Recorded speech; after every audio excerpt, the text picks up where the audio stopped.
Ladies and gentlemen, this is the 12th and final round. Right hand, Golovkin steps in and down he goes again. Unbelievable. Mayweather makes him pay. What a rookie mistake. A sensational left hook by De La Hoya. It's fact. I'm the best. You know what I mean? Sometimes I don't want to believe it myself, but it's the truth. I'm the best. I'm going to show you how great I am. From Southern California, this is the Last Round Podcast. Welcome back to episode 253 of the Last Round Podcast. Thank you again for joining us. Let's jump straight back into it. Fight reviews this past Saturday, the 2nd of December, from the SSE Arena in Belfast, Ireland on DAZN. Jordan Gill gets the 7th round stoppage over Michael Conlan, who takes the 3rd professional loss of his career. Conlan was down in round 2. Mike, I know you've been saying for quite a while about Conlan that you just didn't think he had it, and you've been proven right the last few times or so. And I think we talked about in one of the previous episodes when Top Rank and him split up. When Top Rank kind of goes in another direction, and it's not like by force, like a Terrence Crawford, Mikey Garcia, stuff like that. It's kind of a foreshadowing, because I mean Top Rank's matchmakers and team over there are pretty good. I think they have a pretty good track record of spotting talent. But overall, what'd you think about Gill's performance and obviously Conlan's performance? I think I was the only person that called it, and all the podcasts and all the boxing people, that kind of guessed and gave their predictions before the weekend. I didn't think Jordan Gill was going to knock him out. I thought he would more outbox him, but Jordan Gill went in with a completely different style. I think he'd sparred Conlan before. He used to be one of his sparring partners, so I'm sure he kind of took confidence from that. Obviously, one of his good friends, Lee Wood, recently beat him, so maybe he gave him, some hints. That was a good fight too. That was a good fight. Yeah, it was a contender for Fight of the Year. So I'm sure he gave him some hints and tips and stuff like that. Knowing that he'd kind of left David Caldwell and was training with his dad and a little bit with Ben Davidson, I was kind of like, okay, I'm not too sure about that. Like, kind of like being between camps and stuff like that. But looking at quite early on, you could see that he kind of was confident, went in there with a good game plan, caught him in the second round, dropped him, and Conlan never really recovered from that. He had like super stiff legs. Jordan Gill did really well to kind of bide his time and was like, okay, like I'll just pick my shots. I'll wait. I'll get another chance. And then just sat back and waited. And what was in the 7th round, he kind of jumped in. And I think a lot of people thought that was a little bit too early, but Conlan didn't really complain. Conlan's corner didn't really complain. And I think they all thought like, okay, like there's a good stoppage because Conlan's legs had just gone. Unbelievable win for Jordan Gill. Really kind of like relit the fire in his career, because he'd kind of been out of the ring for a long time, lost to Kiko Martinez. Well, that's a good, actually, let me stop you right there, because that's an interesting point to raise. And I know, like I said at the beginning, that you haven't been high on Conlan since he came into the professional scene.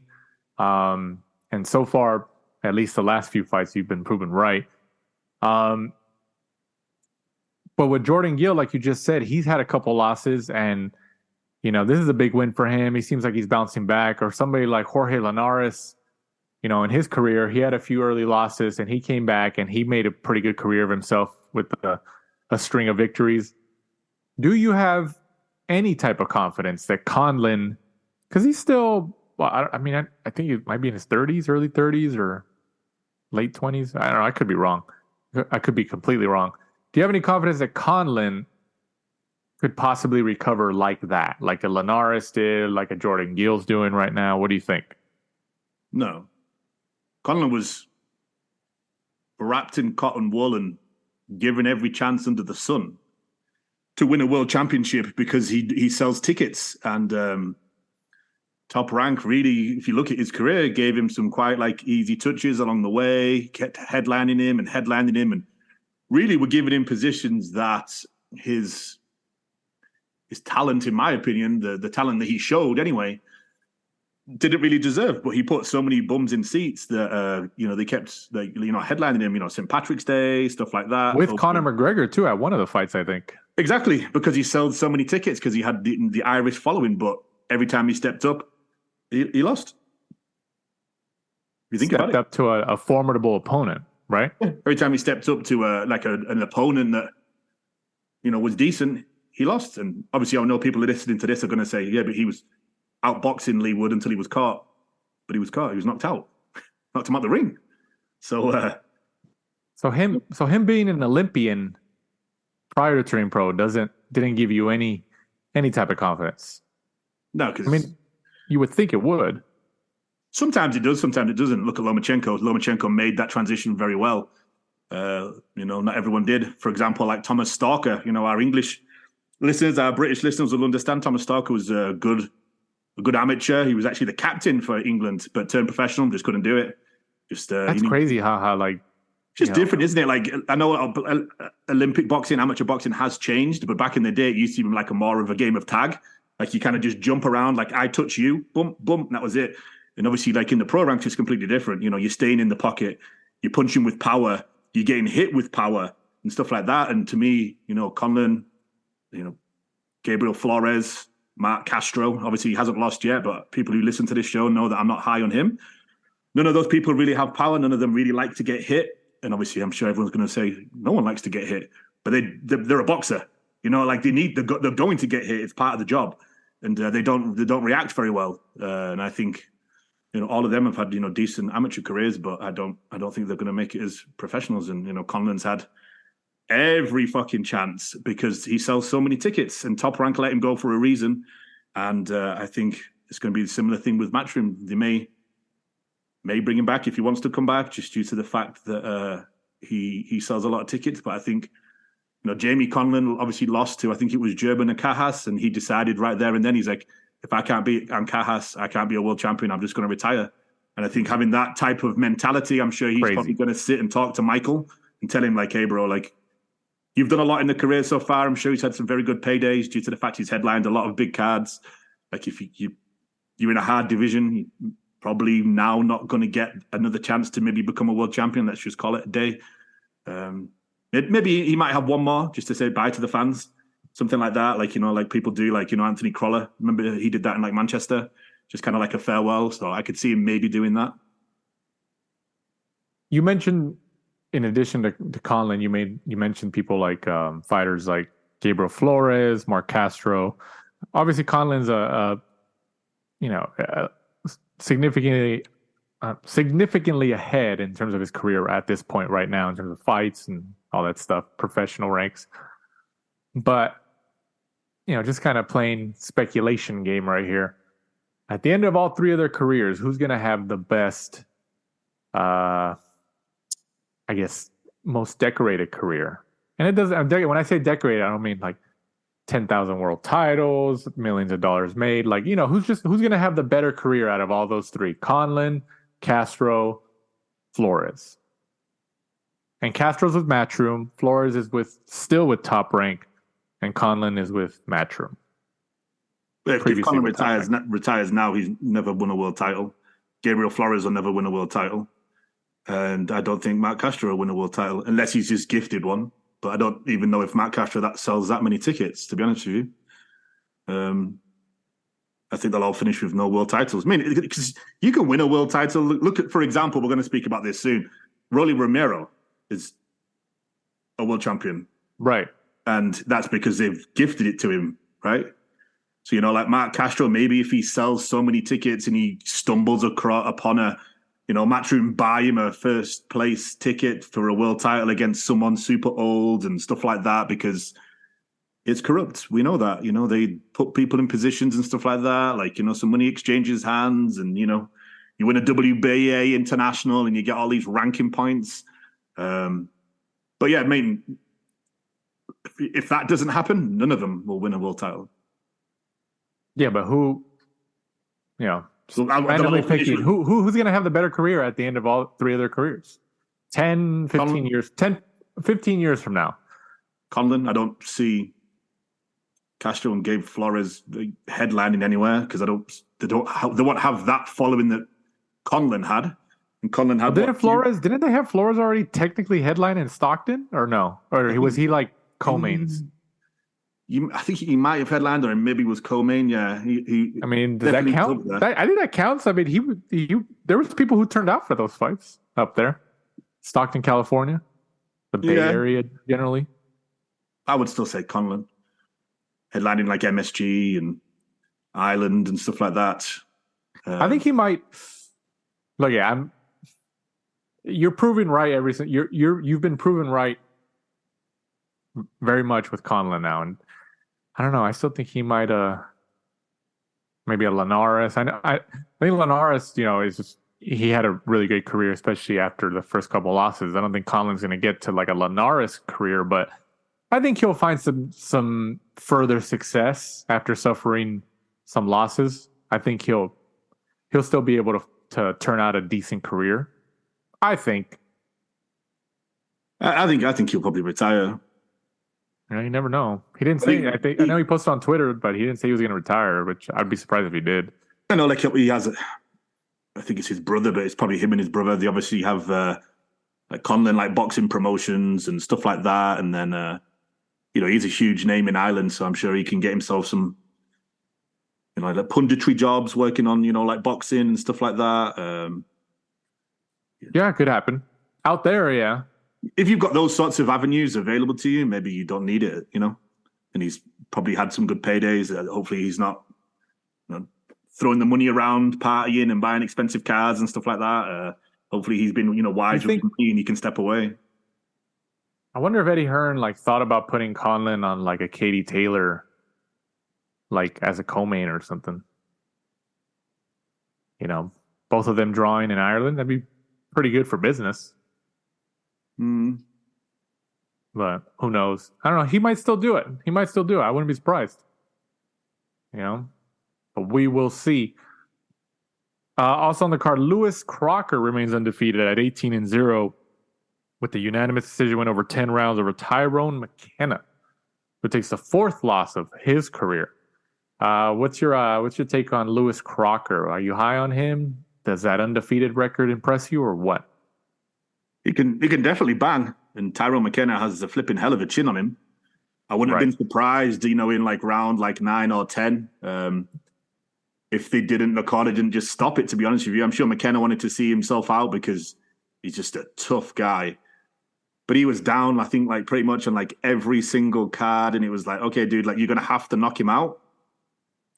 Do you want to just save yourself for another day? But he's just flipping got one crazy chin on him. I mean, it was a good fight. You could see, like, quite, after like 6, 7, 8 rounds, you're like, okay, like Crocker's probably going to take this.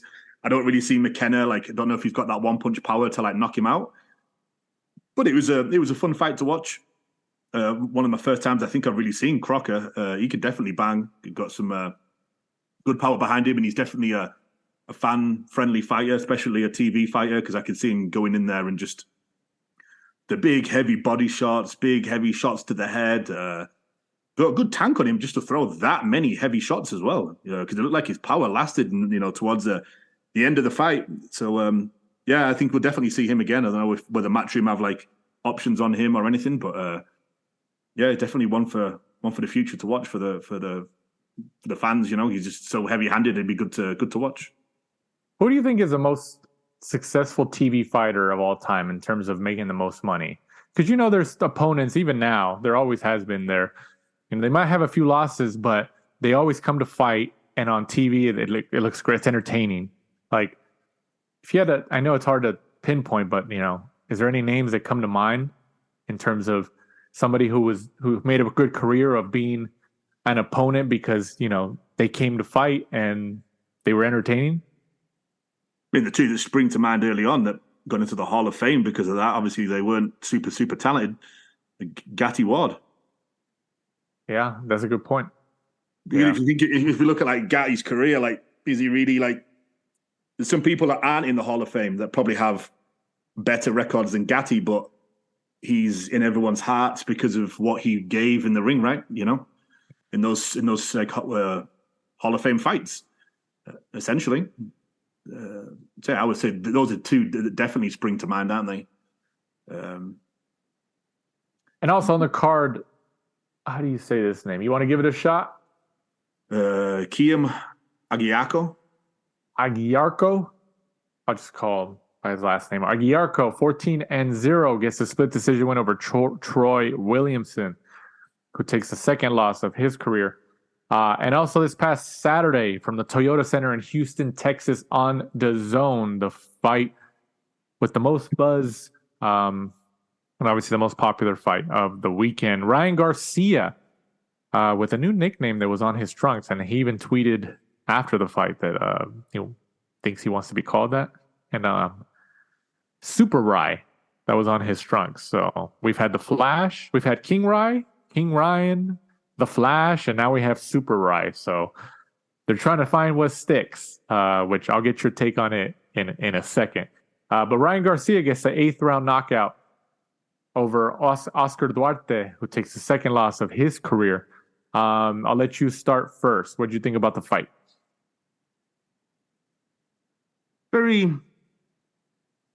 It was a strange fight, wasn't it? Because early on, you kind of like, okay, like, Derek James has taught Ryan a jab. Because obviously you knew anybody that'd seen Oscar Duarte, kind of fight before, he had that very stereotypical, if you can call it, kind of like hands up, come forward, kind of like Mexican style type of fighter. He doesn't really kind of like fight his way in. He just kind of like rushes in and then just kind of like goes to the body, goes to the head, a lot of uppercuts, like up, everything's kind of like straightforward right down the middle. So like for the first round, maybe 2 rounds, like Ryan had like a little bit of a jab coming out, kind of stopping Oscar from coming in. But he kind of went away from that very quickly, going back to kind of like the old style of like Ryan, like never kind of doesn't really have a jab. He kind of like puts his arm out there to kind of like feel the distance. And then when you get into that distance, he just kind of really swings, the hooks and stuff like that, like more of his power shots. I honestly thought Oscar Duarte did really well. I must be one of a select few because it seems like everybody else thought that like he did terribly, and Ryan won like pretty much every round, which is kind of bizarre since Ryan. No, yeah, that's not true at all. Yeah, Ryan spent like 2 rounds literally dancing around the ring, literally running. Yeah, away the from first him. couple of rounds, like he was boxing. I mean, he was doing okay, but it wasn't like he was outclassing him. No. It was just he was just doing a little bit more, but it wasn't like, oh yeah, he's levels above him. No, like that wasn't it. The rounds up until the knockout, Oscar Duarte was winning the previous rounds. Yeah, he was finding him. And there's a good chance, and I picked Ryan. I think we, like when we previewed it last week, I said that Ryan would KO him. I just thought he's going to KO him. Duarte's, we've seen Duarte, he's a Golden Boy fighter, fights a lot here in Southern California. He's a big guy, but he was coming, he's been mostly at 135. He's a big kid.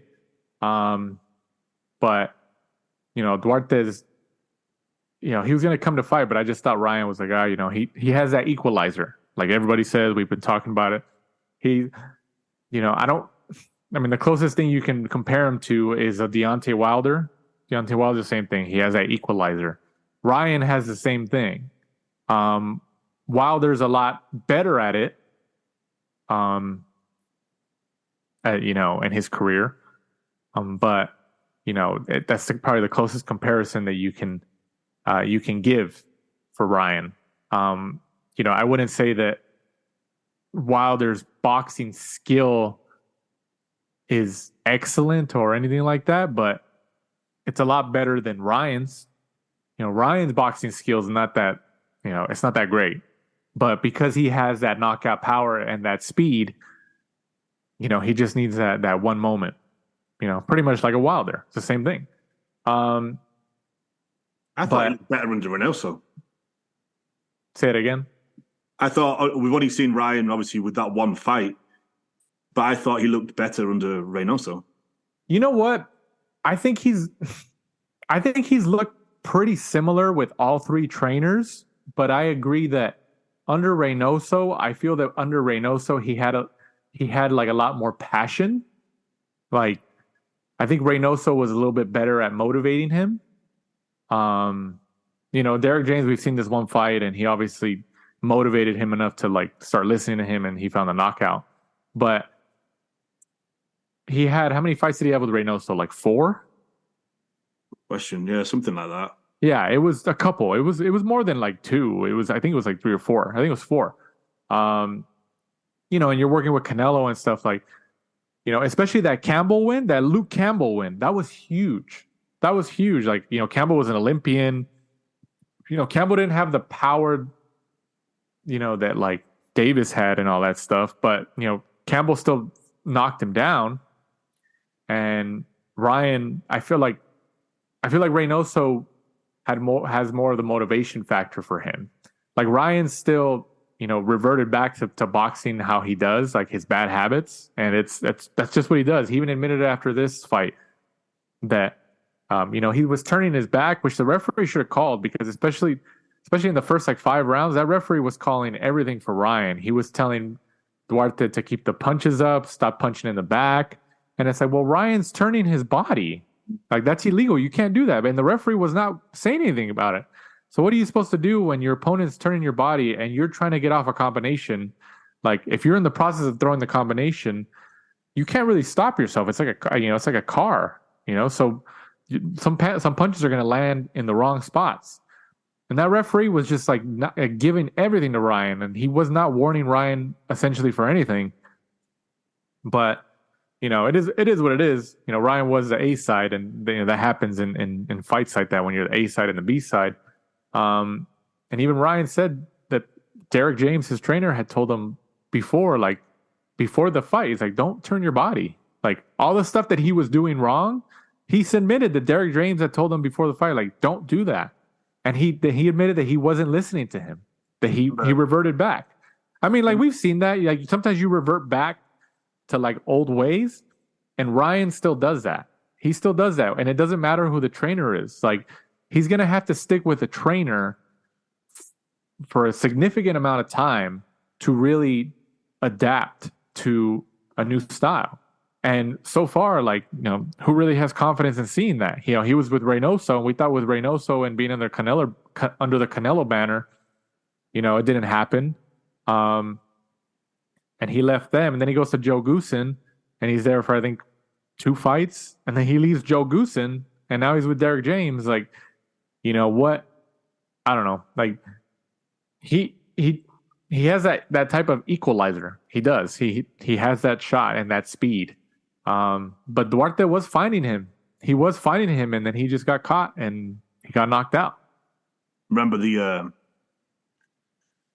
quote that we posted from Joe Goosen when he fought, and it was, you don't train Ryan, you work with him, or something like that. Yeah, that was a horrible quote. Like, I don't know if he meant to. Do you think that he meant that quote or that statement like how people took it, or do you think he meant it more like out of a respect, like, hey, I work with my fighters, like, like, how do you think he really meant it? Do you think it was misinterpreted? Because we know Goosen is a no bullshit guy, I don't know. Maybe it was just like subconsciously, like he said it, like, not really realizing like what it meant. That's what I thought. I think he was trying to give Ryan credit, as if like, you don't really train Ryan. Like, Ryan has like a very high boxing IQ. You kind of like work together, right? But from the way that he is and how many trainers that he's had, and the fact that he got rid of Joe Goosen quickly after that, I think we can all come to terms with like that was probably correct. That Ryan doesn't fucking really listen, but you have to kind of train him because the paydays are so flipping big.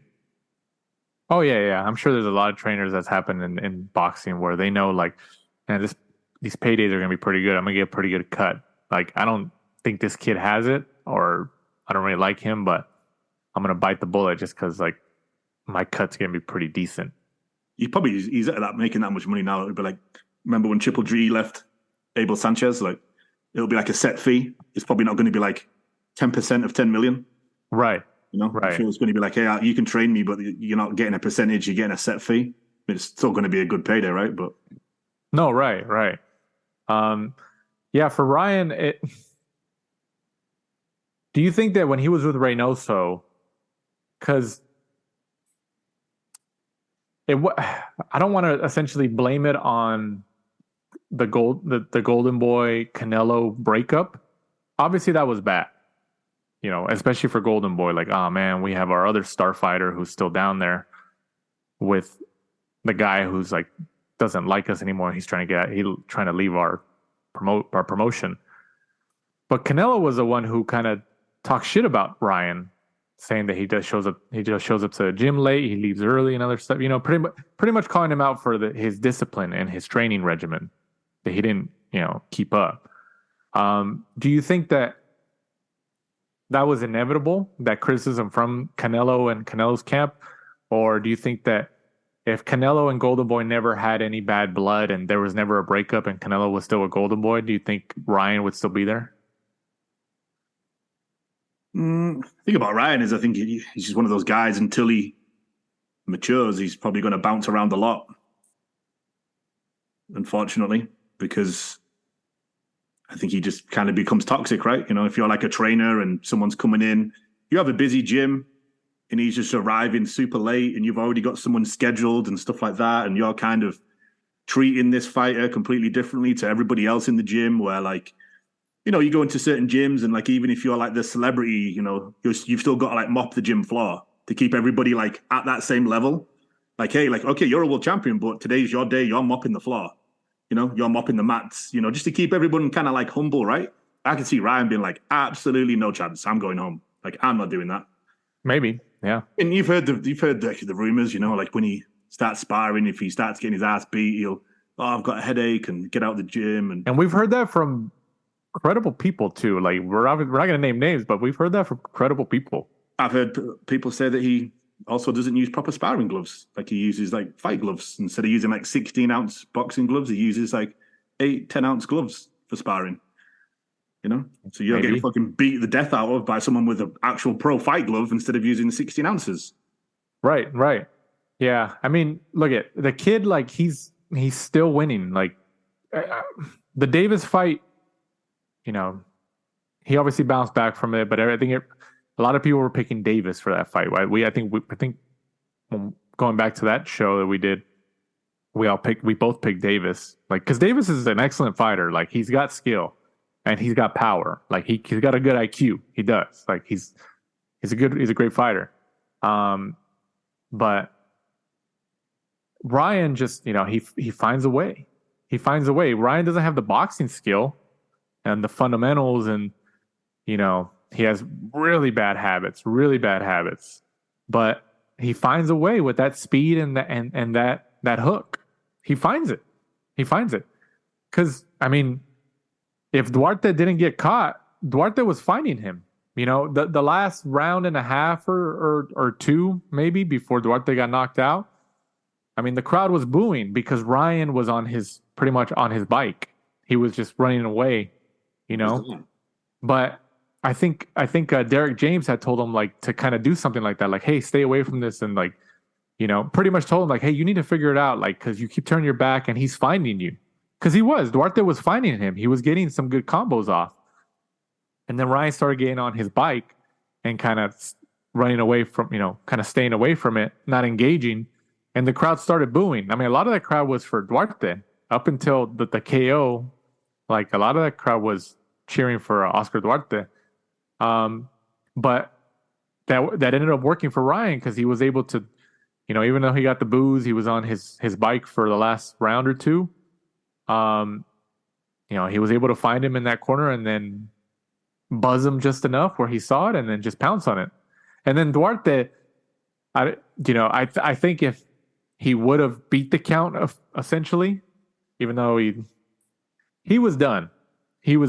Like he tried to get up right at the final second. I think he knew he was done because that was a hard shot. He knew he was done, so he was like, "Oh, I'm gonna get up right at the final second, and I know there's a good chance that he's still gonna call it off, but I'm gonna be like, what? He's gonna protest it, and that's what he was like. Oh no, but I got up. I want a rematch. I get it. Sometimes I know your equilibrium is all over the place, but like, I mean, we've seen fighters they time the count. And even if he did beat the count, like with sufficient time left, Garcia would have knocked him out soon after that. So like Duarte was hurt. He was hurt. So, but yeah, for Ryan, I think it is good. And we talked about it before that got a trainer who's outside California, because I think the California lifestyle, I mean, I'm sure he obviously still has a house out here or whatever. He grew up out here in the desert, the Victorville area, and then, he started making some money in boxing, so he moved out to the LA area. But I think it is good that he went with a trainer who is out of state in Texas, it's not the LA lifestyle and all that. Because I think he needed to change the scenery. He needed to get away from Southern California, because the Southern California lifestyle was just, he was out partying and, with the influencers and stuff. I think he needed to get away from that if he really wanted to focus on his career as a boxer. But, if you look at it from the Golden Boy Promotions perspective, he's with a trainer and a team who are all Al Heyman guys, and Ryan Garcia and, him and De La Hoya and Golden Boy have been having back and forth, and then Ryan responds to people. He even responded the day after the fight, this fight that he just won. He tweeted out that the DAZN commentators were unfair to him, and he was specifically talking about Sean Porter, who was on the DAZN broadcast. And then Sean Porter responded to him. He's like, "Man, why are you watching the fight already?" He's like, "I'm gonna call it like I see it." He's like, "I gave you the credit." He's like, "I gave you props." He's like, "But I'm gonna call the fights how I see it." And Ryan was just like, "You just need to be fair." It's just like, man, like this kid, like he keeps winning. Like besides the Davis fight, he finds a way. But for his mental health, he needs to ignore all that. He was watching the fight already. 24 hours later. I find it funny when people who make their living from social media, like Ryan Garcia, TikTokers, Instagram, when something goes against them and they get some nasty comments, they then lose their mind. I'm like, bro, you make your living from social media, and now that people are kind of getting at you, like you kind of like playing the victim. I'm like, dude, it is what it is, bro. Like your money, right, and your livelihood is coming. And he deleted a lot of those tweets too. Yeah. So like he needs I think he's just the type of guy who I'm sure Golden Boy or somebody's trying to give him like PR like advice. He won't listen. And maybe but he won't listen. And they've offered like a PR representative or something like, hey, let them monitor this. And he said no, which, it's his right, but it doesn't, for his mental health, especially because he's had mental health like concerns and issues in the past, it doesn't help him. It doesn't help him. One day later, after a knockout win, you're complaining about the event, saying that the DAZN fighters aren't as nice to you, the DAZN commentators aren't as nice to you as the commentators on ESPN are to the top ranked fighters. How are you going to say something so childish like that? Like, dude, you're making millions of dollars and you're winning. And the one loss that you lost arguably to the best fighter between 135 and 140. And you made 20-something million dollars. You made a ton of money, supposedly. Figure it out, kid. He burned the best thing that he had. Going to someone like, Reynoso and his father, like two really good coaches, trained really well. I thought he looked very good under them. And then with like his like immaturity and the media side and, everything, all the eyes on him, he had that big brother styling Canelo, who could have told him like, hey, you don't really see Canelo ever doing any kind of like bad press or anything like that. He has sometimes. Sometimes Canelo will respond, but it's very far and few between. But compared to Ryan, Canelo's like, he's not even close. Like Ryan always responds like to stuff like this. And it's like, dude, like, come on, man. Like, you're Ryan Garcia is like a money fighter, That's what I think he'll do now. Like, I mean, if he gets a Rolly fight, I could see him maybe becoming a world champion. Yeah, Rolly's. But I think he's going to do. And Rolly wanted money for an interview. I don't know if we've ever said that, but we tried to interview him and he asked for money. So he did. Yeah. We asked him for money and his. I don't know if it was him or his people, but whoever we were manager who said it. Huh? His manager, yeah. So, I mean, I get we're not ESPN platform and USA Today, all these big channels and stuff like that. Like, it is what it is. But yeah, they asked for money over here in order to do an interview with us. So that's pretty interesting. What was I going to say then? Yeah, I mean, I think he'll take just the biggest paydays now. I think the fact that he's lost once and he seems to, say that he'll get in there with anybody. Like, I see him, like, he may pick up a world title if you get someone like Rolly, but I think he'll just take all the biggest paydays and then retire. He was calling out Rolly even before Rolly got that WBA title. Because of that old sparring video, right? Yeah. So they were already calling each other out, but now that Rolly has a title, I 100% I can see Golden Boy trying to make that fight because Ryan could beat him. He could, especially with like the rumors. Like, I was at an event and Rolly was there, and Rolly was telling people in the locker rooms that it's kind of his career is actually like kind of like touch and go because he's had like a lot of back problems for a long time. So, if it's as bad as he says, at the end of the day, like, what's the biggest payday for him? Fight fucking Ryan Garcia.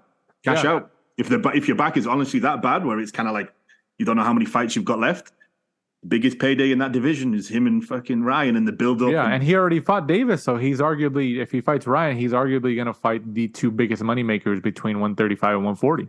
I know Golden Boy don't do them. It seems like Matchroom do them more, but those face-offs that we've posted on Twitter between like Edwards and Bam and Devin Haney and Regis, like, imagine a Ryan Garcia and Rolly one. Dude. Oh, yeah. It'd be interesting. Yeah. No, I think Golden Boy will try to make a fight with Rolly. And I think now that Showtime is on the last legs here in the last month, and they're going at it, they're dropping the Showtime Sports banner, and Heyman, who we'll touch on in a little bit later in the show, is going to reportedly have a deal soon announced with another network. I think these other PBC fighters or these Al Heyman fighters, I guess, are, we've seen, I don't know if you saw a couple of those posters, but a lot of these PBC fighters are fighting like on independent promotions right now, independent shows, like Jarrett Hurd, former world champion at 154. He's fighting on some smaller cards in like, I don't know what state, but like very, very small hall shows. And there's some other fighters, but they're trying to stay active, which is good for them. Like, if your promoter doesn't have anything lined up because their TV network deal is gone, like, you got to stay active as a fighter. Good for them. Like, they should, even if it is small hall shows. Keep it going somehow. But I think Golden Boy's chances of making a fight with Rolly, who is, an Al Heyman fighter, are a lot better than they were earlier this year because, the TV network partner for PBC and Al Heyman is going away. So, yeah, I could totally see it. And it's because he has a world title. I could totally see that. And I think you're right, with Rolly saying that he has back problems at that event, and then, that it's really bothersome. You fight Davis, get a pretty decent payday. You fight Garcia, another decent payday. Why not? And then he's like, oh yeah, I'm gonna retire. I made some pretty good money. I can see it, man. I can see Golden Boy trying their hardest to make that Rolly fight sometime next year. In his next fight, at least. Maybe what? April? It makes sense all around because it would probably sell in California because Rolly comes here a lot. Like, there'll be a boxing event in California and Rolly's always here. And then Vegas, same thing. It's close. Rolly may need the payday because of his back. It's a big payday for Ryan. They have the history. Rolly can talk about that sparring video that he posted, again recently. It just makes sense, dude. It'll sell. It'll probably do decent-ish pay-per-view. I'm sure it'll probably sell out in whatever arena they decide to do it. It's just, will Golden Boy and PBC like cross the street and, make it happen for us, essentially. Right. Yeah. I mean, we'll see, but yeah, Garcia.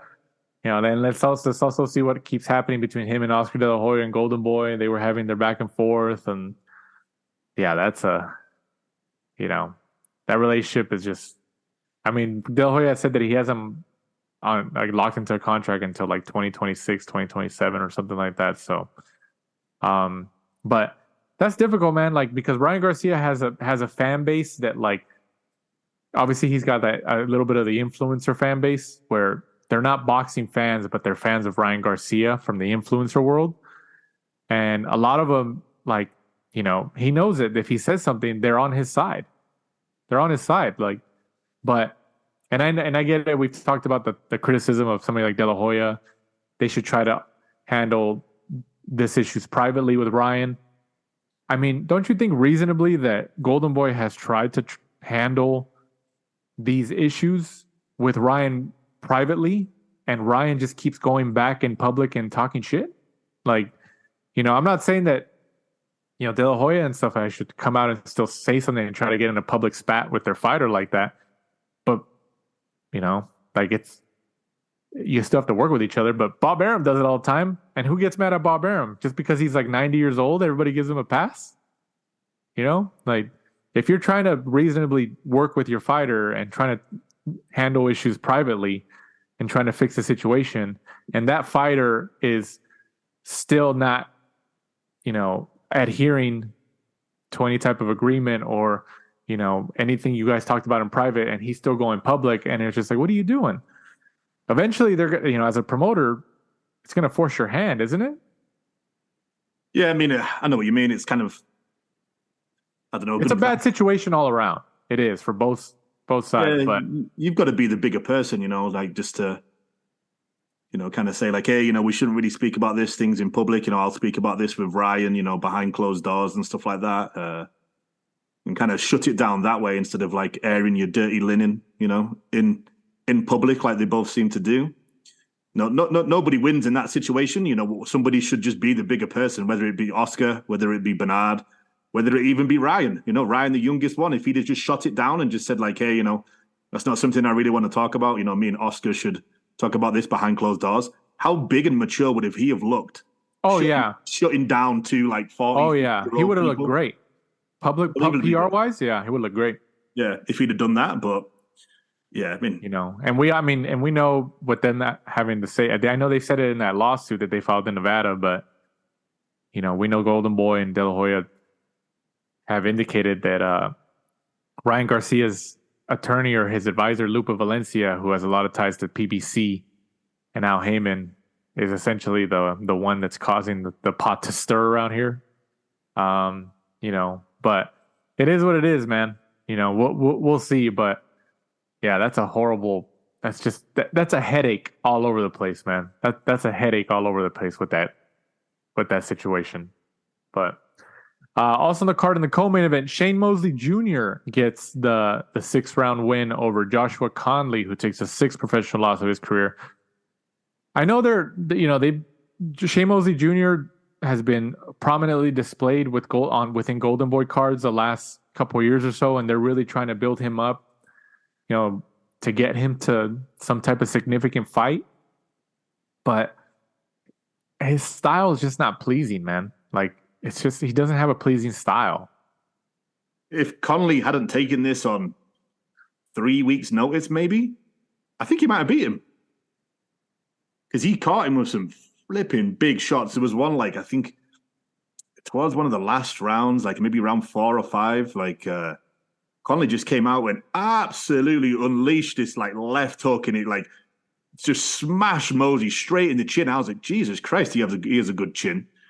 But Conley, local boy, dude, in San Bernardino. I didn't know. Oh yeah, he's out here in Southern California. Yeah. Because Henry Ramirez was in his corner. He looked like he could do a bit. He'd obviously just never really had like a proper promoter, because at times you could see he had glimpses of like some good boxing IQ, some good skill. Right. I think he had to lose like 20 pounds or something like that, like over like 2 or 3 weeks to get ready for the fight, because he was offered it quite late. But yeah, he had a little bit about him. But you could see, was it end of the 6th round? Like he just literally was like, hey, this is going to be my last round. I'm going to try and get him out of there. For 3 minutes, just unloaded the entire tank. Sat down on his stool and was just like, yeah, I'm done. Yeah. He was just like, that's it. I have nothing left. Let's just call it. But respect. I thought it was a decent fight for the 6 rounds, and I thought Conley like looked pretty good. And I mean, all respect to him that he gave like every ounce that he had. And it was a decent fight to watch. It was back and forth. What do you think, if you had to speculate, what's Golden Boy's plan here with Mosley? I mean, obviously it's like to get him to some type of significant fight, try to make some money. But what do you think? I think you nailed it, really. I mean, you try and get him up as high as they can. You think it's also maybe like for Shane Mosley Sr., his dad, who was obviously a Hall of Fame fighter, it's more of like a De La Hoya and Golden Boy telling him thanks, like, hey, look, we'll try to help out your son and sign him and all that stuff as a thank you to you. Yeah, maybe, I'm sure it's still kind of got to make financial sense for them, right? They're not running a charity, but Mosley, like you said, he just has a very like odd style, and then like he'll get some like great wins over like Gabe Rosado, but then he'll like lose against somebody that you really think he should beat. But I think he has kind of turned the corner a bit, because I think he's on a decent kind of like little run of victories. Right. But I don't really see him setting the world alight. I don't see him winning a world title or anything like that. But, essentially when everybody turns pro, not everyone's going to win a world title, right? If you were a British level fighter and you win a British title, that is your world title, isn't it? And I don't know what Shane is. I'm sure he probably wants to emulate his father, but from what we've seen so far, unfortunately, I don't think he has that type of talent. But I think if he gets himself into a world title shot, then, that's good enough. He's in a very tough division as well. Yeah, absolutely. Yeah, that's also the thing. You got to look at the competition around him. Also on the card, Floyd Schofield remains undefeated at 16-0 with the first round TKO over Ricardo Lopez Torres, who was down 4 times in that first round and ended up the fight getting stopped. I mean, I know, was this a performance for Floyd Schofield, who's been on the show before, right? We've had him on the show. And his dad. His dad came on, remember? Yeah, his dad jumped on as well. That's right. Is this the performance that, somebody like Schofield, I don't want to say needed, but like, it's appropriate because it's like, hey, even though Lopez Torres has, had a lot of fights, over 20 fights, 25 or something. But was this as impressive as Schofield could have been in a fight like this? So that's going to be, so it's a good question, because to me, it's a yes and it's a no, because it was good for him because he knocked the guy down 4 times in 1 round on TV, right? On a Ryan Garcia card. So it was probably seen by a lot of people. Also, somebody that's also a prospect that fought Ricardo Lopez Torres, and I think took like 6 or 7 rounds to get him out of there, Mark Castro. That's right. In terms of like, looking at 2 prospects, obviously Schofield's had, I think, 7 or 8 more fights than Mark Castro. But Mark Castro probably turned professional with more of a fanfare than Floyd Schofield did, in my opinion.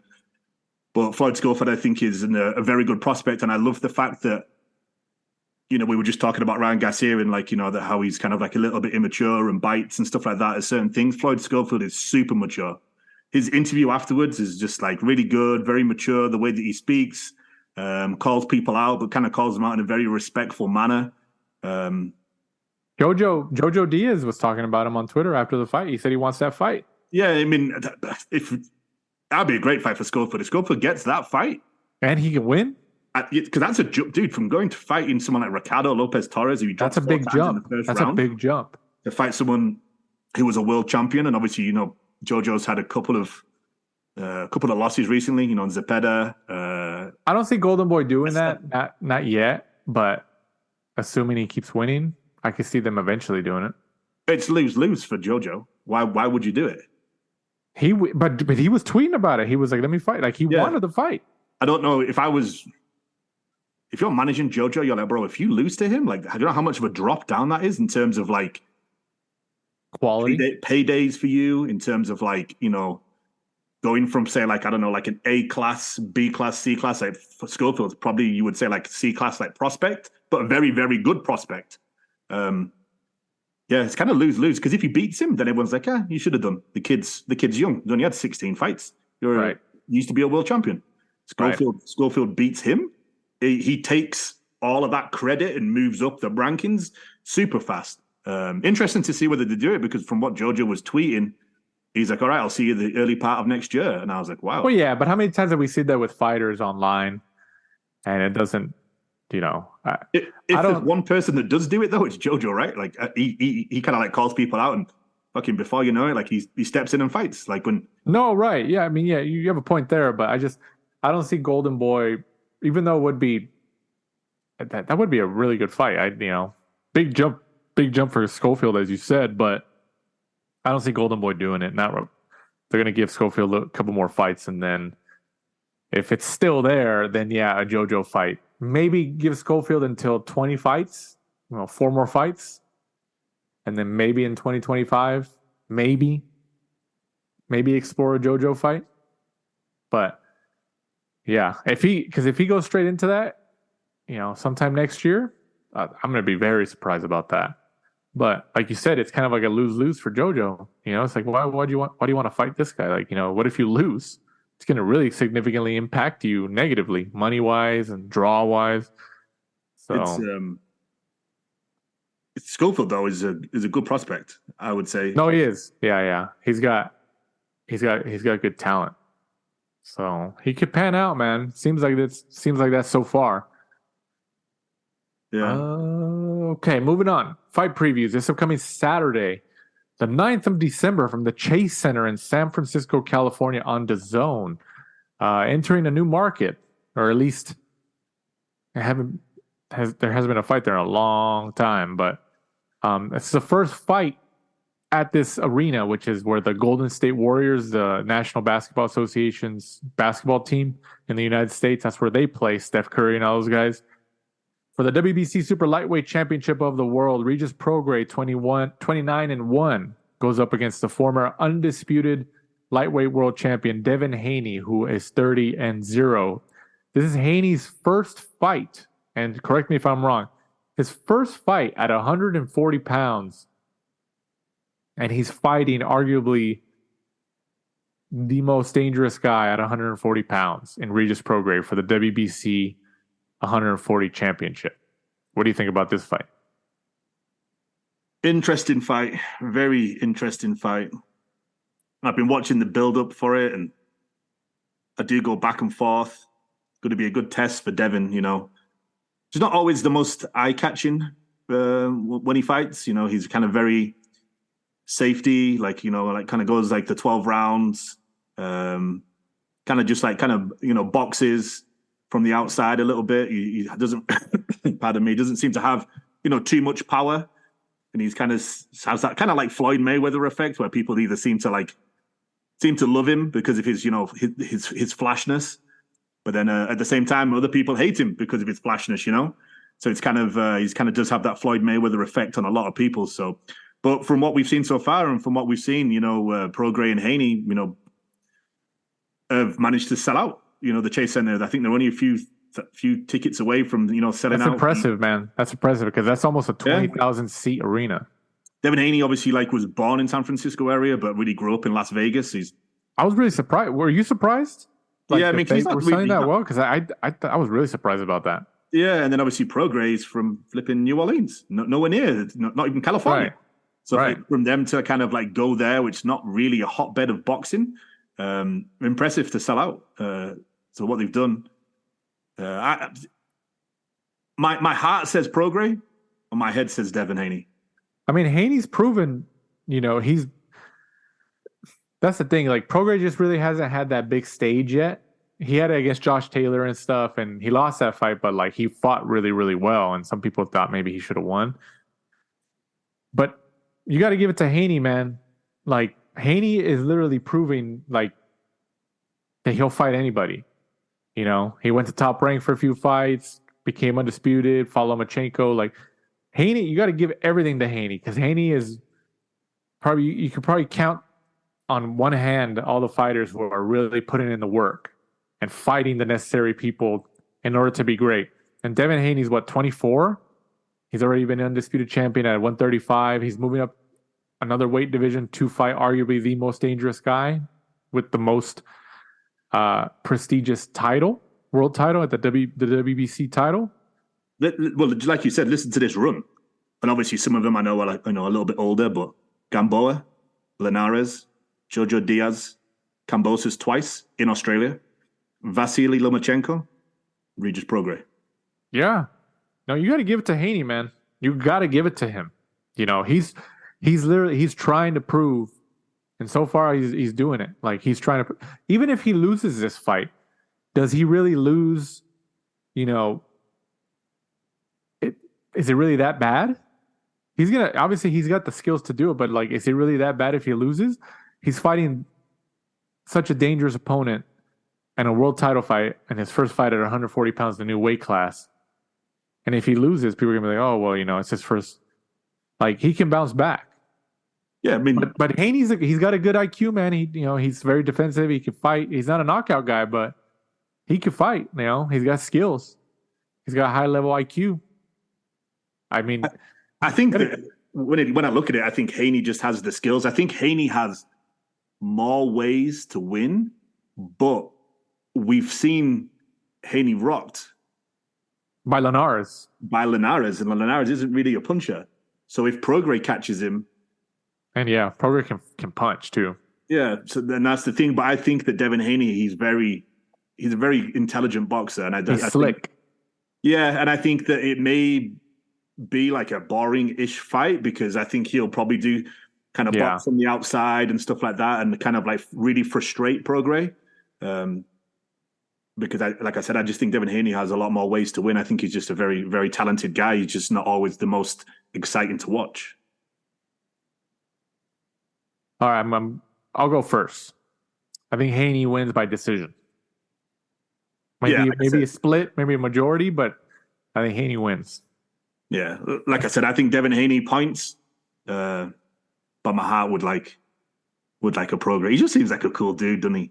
No, Prograis is a great guy, man. We've interviewed him. We interviewed him at the StubHub Center, or Home Depot Center, whatever it's called now, Dignity Health Sports Park in Los Angeles, at Carson, California. He's been on the show, and it's not like I'm not counting him out. Obviously, he can win. We just talked about his power. Haney's moving up in weight, but yeah, if you had to, tell me to twist my arm here, I'm going to go Haney points, but it's still a very good fight because Prograis can crack. He can hit. So do you think anybody goes down during the fight? That's a good one. You think Haney goes down but still wins the fight? That's a good one because he does get hit. I could see that. Yeah, I could see that. I could see Devin Haney kind of getting caught. And goes down in the 11th or 12th round right at the end, but he's been winning the whole fight. Yeah, like a little flash knockdown, like he gets a little bit overconfident, tries to style on him a little bit. Gets back up and, but he's that far. Imagine if Haney, obviously it's not likely because Haney is not a power guy, but just imagine if Haney even knocks Prograis down. Like, that'd be huge. That'd be huge. It's a good fight. I like this fight a lot. 30 wins, 15 KOs for Haney. Yeah, but like who has he really knocked out? Like, I think I saw that face-to-face that Matchroom did, and Prograis like asked Haney. He's like, you got 15 knockouts. He's like, name all those guys that you knocked out, and Haney started laughing. He was just like, yeah, you can't name them. He's like, you don't know who they are. So, we know that. We know Haney's that type of fighter. He's not really a knockout guy. He's a skillful, tactful technician. That's what he is. But, yeah, I'm going Haney points. So, but I'm excited. It is on pay-per-view. I don't think it's going to do that well, especially because it is a holiday season. And, people are like spending money, saving money and stuff like that. Higher or lower than Benavidez, Andrade's reported 60,000. Well, yeah, that was a reporter. Rick Glazer reported it was like 60,000 for Benavidez Andrade. You got glazed. I think it'd be higher than that, honestly. I think it'll be higher than that. Well, what do you think? Who would you say is the biggest star? Like, do you think Haney's a bigger star than Benavidez, or like who would you say is the majority draw? Actually, that's a good question. I don't know. I would say Benavidez is a big. No, yeah, Benavidez got the bigger profile because of his association with Canelo over the last couple of years. That anybody's association with the top star in the sport, whether it was like Mayweather, De La Hoya, your name becomes more marketable and more, because they start talking about you on the mainstream and a lot of more outlets. So Benavidez has benefited from that. He's obviously he can fight, knockout fighter, but he's benefited from the Canelo Association, just like Triple G did from the Canelo Association. It lifts your profile. But I mean, I haven't been monitoring, but maybe I'm sure. I don't know. It depends. I don't know if the Golden State Warriors are going to be in town, like Steph Curry and those guys. But if they are in town, they're going to try to go to that fight. And I feel like there might be some people there. I mean, sold out. 18 to 20,000 fans in that arena, the Chase Center. That's a brand new arena. Face Off did 807,000 views in 9 days. It's pretty solid for them. I don't know. That's a good question. I think it does something similar or maybe a little bit more, but not significantly more in terms of pay-per-view buys. Yeah. Yeah. But we'll see. We'll see. Either way, it's a great matchup, but the pay-per-view market is just, it's heading for a reset. It really is. Winner faces Teofimo? You think so? Well, maybe. These guys are going to have to fight each other eventually. Like they're running out of people they can fight on their side of the street. So winner faces what it is. Winner faces Ryan because it's easier to make than Rolly? Maybe. But Golden was going to try, like I said, their hardest to try to make the Rolly fight. Because he has a world title, and Rolly compared to Prograis or Haney is not as threatening. So, in terms of Ryan losing. Try and catch Al Heyman in his Christmas spirit, see if he'll share his toys. They're going to try. They're going to give it a shot. Also on the card, Liam Paro, 23-0, goes up against Montana Love, 18-1-1. This is for the WBO Global Super Lightweight title. What do you think about this fight? Well, hopefully Montana Love doesn't suplex this guy out of the ring like he did. Like last time? Like last time. It was funny because when they made the fight, I was on BoxRec and he was still banned, essentially, from... That's crazy, huh? From like the East Coast or wherever it happened. Good fight, though. Liam Paro, pretty good. Obviously, Australian fighter. I would say... Undefeated. Yeah, not like a padded record as such, but obviously a lot of fights over in Australia. Montana Love blows hot and cold for me. Sometimes you watch him and he looks like he has all the skill in the world. Then other times, like, he has that... I think I've used the comparison before. Like, he has that James DeGale type of thing where, like, he'll just... And, like, Tony Harrison, where they kind of, like, just take rounds off and let people come back into the fight. They let people come in and they grow in confidence then. And then, they kind of get, like okay, like, I can win this. Instead of, like, getting on top of them, just pressure. And, like, hey, like, I'm not giving you an inch.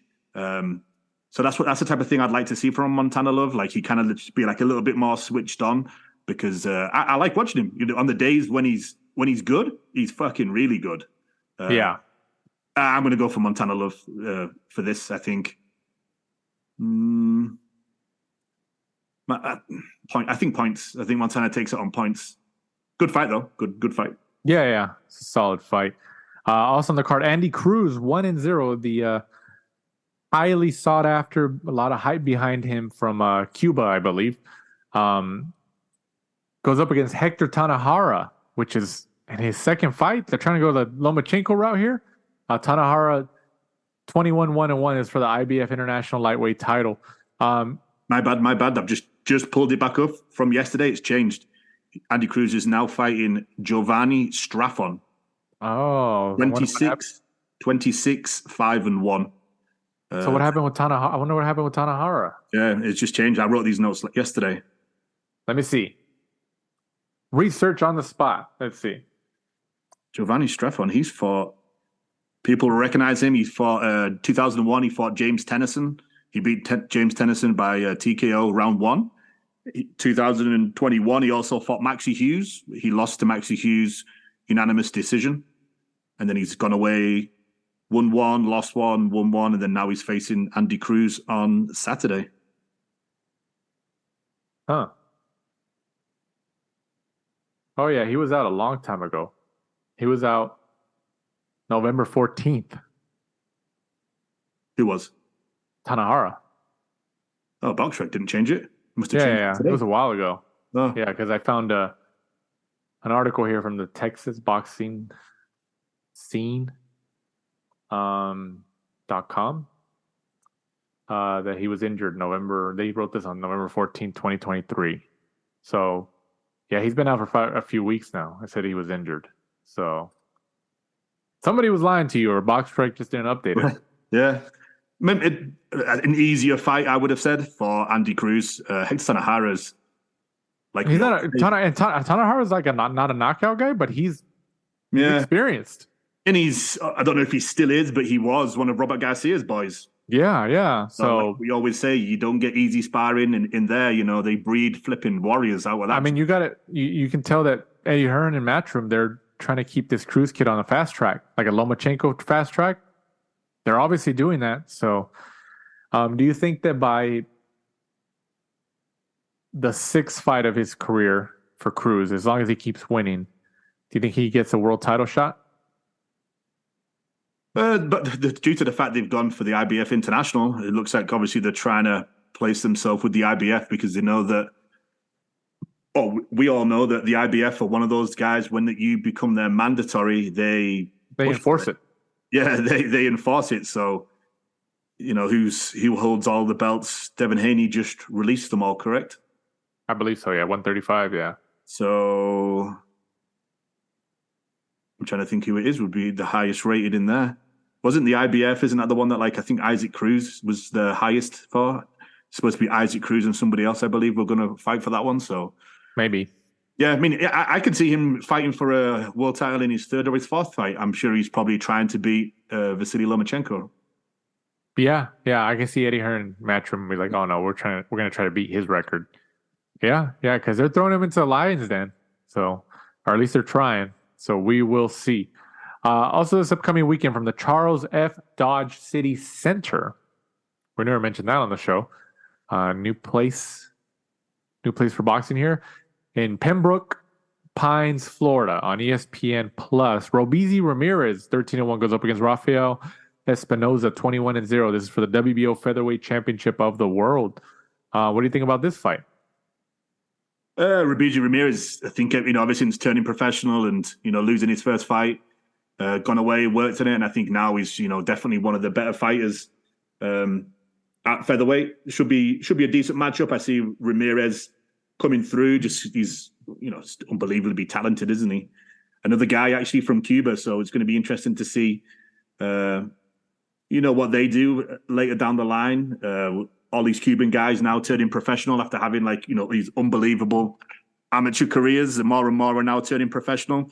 I'd like to see him in there with, like a Brandon Figueroa, Luis Alberto Lopez would be an interesting fight. That would be a unification, right?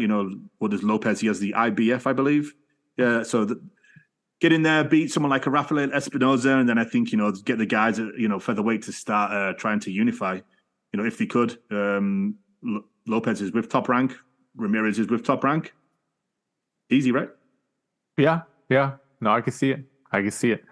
Also on the card, Xander Zayas, 17-0, goes up against Jorge Fortea, 24-3-1. We're pretty high on Zayas, right? We think he's probably one of the more. Would you still call him a prospect?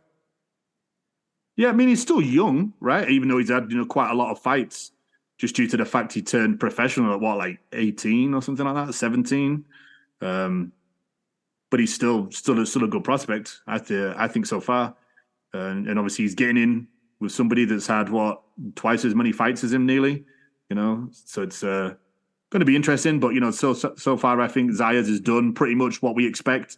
When he gets in there against people that we think he should knock them out and get them out there early, he seems to.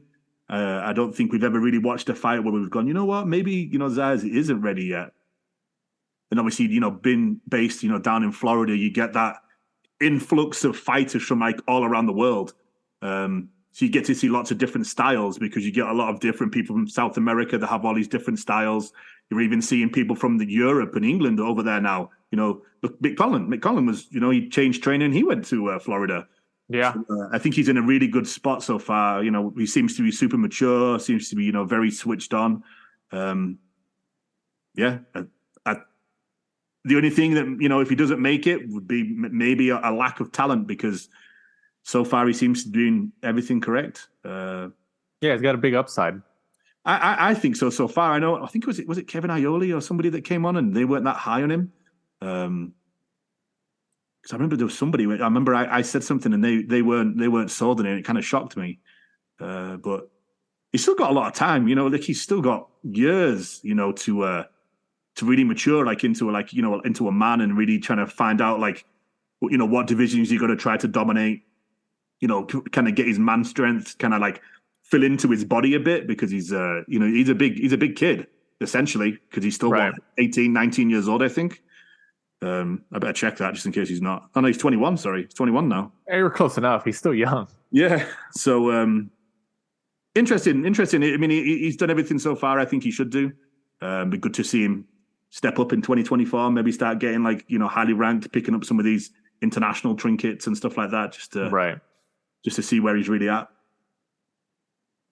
Also, this upcoming weekend from the Bournemouth International Center in Bournemouth. What country is this? Sorry. I know we touched UK. UK. Sorry. I don't know why I was thinking Australia.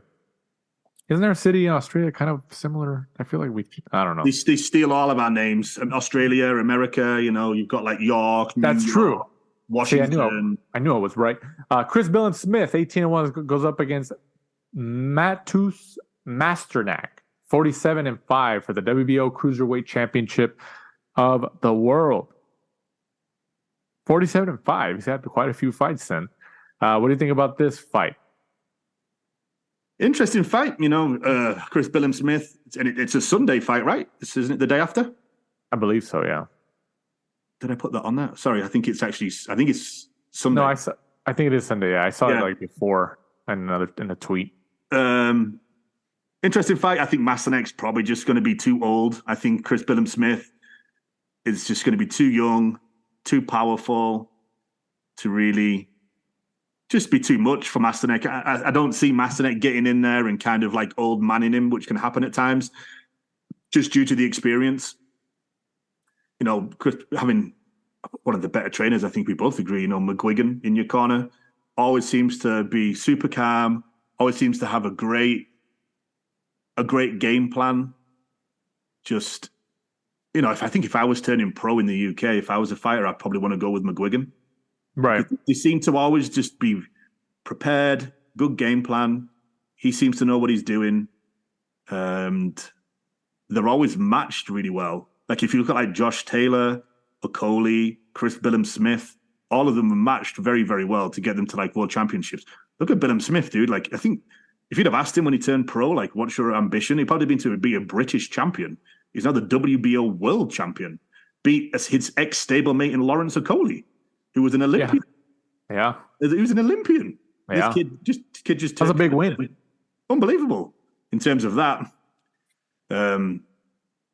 So I think he'll win. I'd be surprised if he didn't. Masternak's kind of like old I would say he's on the other side of the hill, coming down, kind of like winding up his career.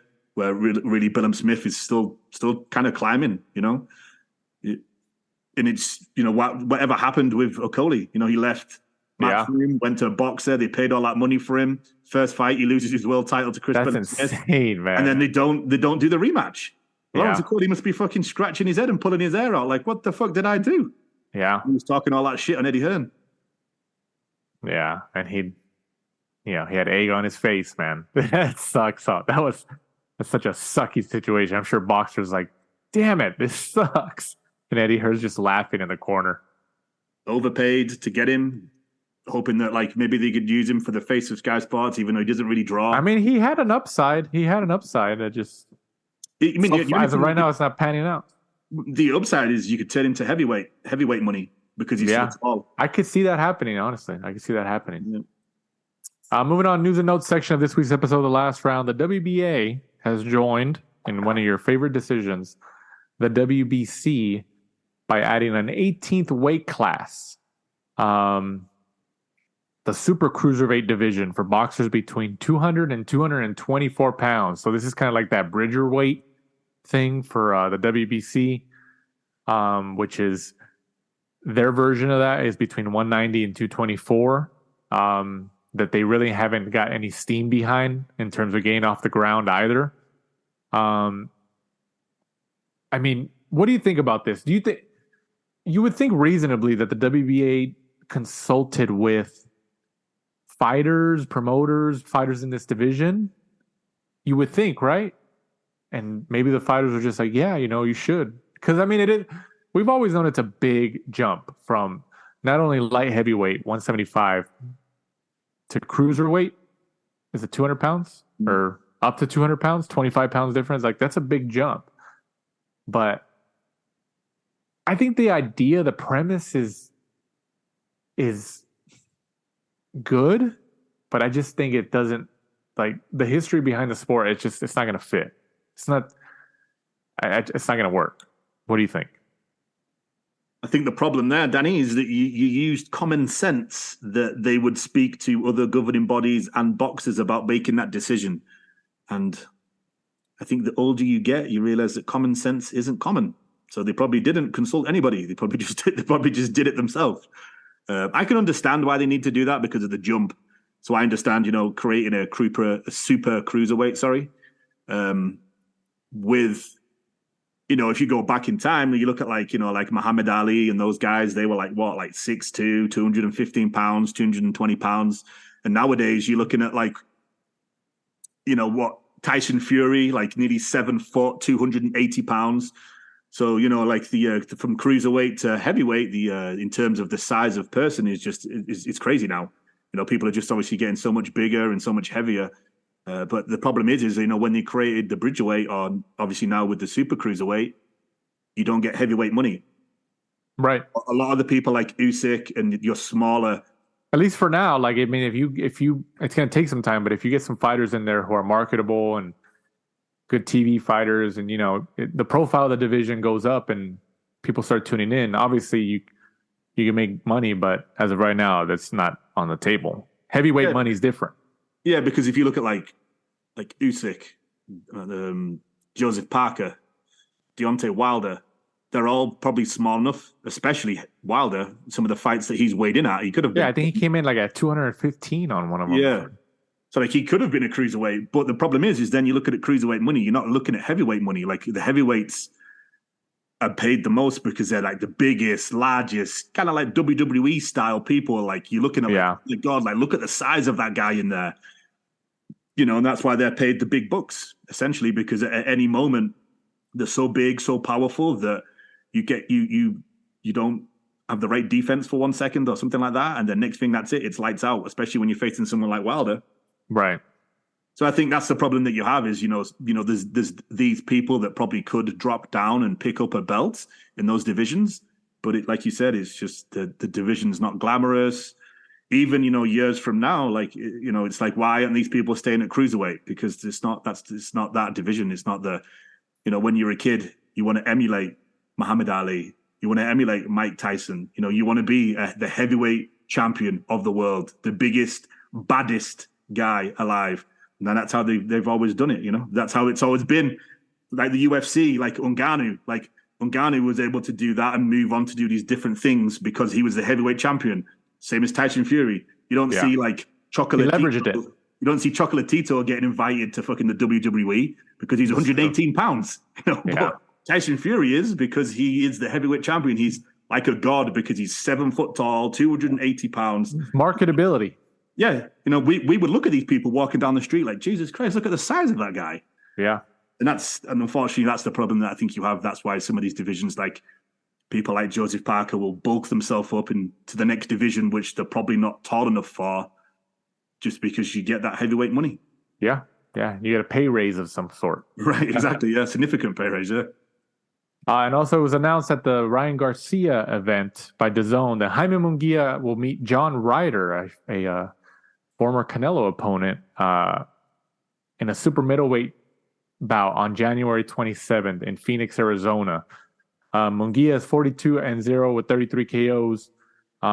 Is coming off probably his most hard-fought and best victory to date when he got a unanimous decision win over Sergey Derevchenko back in June of this year in Ontario, California at the Toyota Arena. He knocked down Derevchenko. I was there at that fight. We were both there actually, covering that fight. Munguia did knock down Derevchenko in the 12th to pull out the decision. And it was definitely a fight of the year candidate. It was an exciting fight. The crowd was into it. There's obviously been some reports and some rumors that Munguia and Canelo might be reaching out to Munguia to try to make that fight for May. This might add to it. This might add to it that, Munguia fights a Canelo opponent. And Ryder went a decision route with Canelo, right? Or was he stopped? Yeah. I think did I say this last week? Was it for Munguia or Benavidez? I said, like, hey, they should fight Munguia, and then if they get rid of them, they can say, like, hey, I did better than you did to Canelo. Yeah. And I think that's what they're trying to do. Which is smart, for the marketing of a potential Canelo Munguia fight. It's like, they both fought John Ryder. But why Arizona? Like me and you said last week, like Benavidez, Arizona, taxes. Arizona, taxes. It's close enough. It's close enough to so Arizona, Phoenix, that area still has a big Latino population, and it's close enough for the Southern California fans to be open to going to that fight. They must have a deal, dude, because next week when we preview Sonny Edwards, Bam Rodriguez, that's in Arizona. Yeah. Well, Bam Rodriguez also, money. I mean, you also got to think about it, these promoters probably, when the fighters are big enough, they probably ask them, or, significant enough, like, hey, these are the venues we got. There's no state tax. And the fighters are going to be like, oh, yeah, let's just go here. I'll keep more of my money. I mean, sometimes that's what it comes down to, right? Oh, yeah, 100%, especially for them. But, like we said before, like if you're trying to build somebody or, really get a fan base going, like when we were talking about Benavidez, I think they've essentially missed a trick. Yeah, Arizona's not the spot for that, to build national fan bases. It's not. The Desert Diamond Arena in Glendale is the one next week for Sonny Edwards and Bam. Yeah. I mean, we'll see, but yeah, Jaime Munguia, John Ryder at the end of January, and then you don't know. Who never know. Maybe Canelo does announce Munguia sometime in February or something. I'd want to see that fight, Canelo Munguia. I think it's very intriguing. Two Mexican Americans. I'm all for it. Tyson and Usyk, February, right? Supposedly, yeah. Yeah. And then also, Rick Glazer, your favorite that we mentioned earlier, has said that PBC and Amazon deal is supposed to be announced soon. It's been Amazon's been the leading candidate according to reports for a while. But I'm interested to see what the details are behind it. Is Amazon only paying for, hey, we're going to pay for Tank Davis and Errol Spence, Crawford? Are they only going to do pay-per-view? Because you would think that from a business perspective, Amazon's not going to pay for the entire PBC roster, right? No, I think like you said, like he posted, it's probably just going to be a platform for them to do pay-per-view. Especially if, they look at the accounts for the last couple of years from Showtime and, right. Fox and stuff like that, because from, what we said, I don't think he did very well. The amount of money they were paying the fighters for some of those fights and then not really selling tickets, just giving away hundreds of thousands of tickets. Do you think a good business? We talked about Showtime. This is the last month for Showtime. Showtime Sports, which includes Showtime Boxing, going out of business. They're going away. And they're owned by Paramount, CBS, under the same umbrella, who also owns BoxingScene.com, which is been a leading popular website for boxing for a long time. Do you think Boxing Scene goes away too? Or do you think they try to sell the BoxingScene.com? Because we just saw Kevin Iole be let go of Yahoo Sports. He tweeted himself. He's been there for a long time. Mm-hmm. We've been seeing it for a long time. That all these Al Dawson. there's not a lot of legitimate jobs in boxing anymore. I mean, that's just the nature of the game. The digital age is just taking over. Like I said, Kevin Iole just got laid off from Yahoo Sports after I don't know how many years, 15 something. 2007 or something like that, I think he said. No, it was more than that. He was there for longer. Oh, was it longer than that? Yeah, it was way longer than that.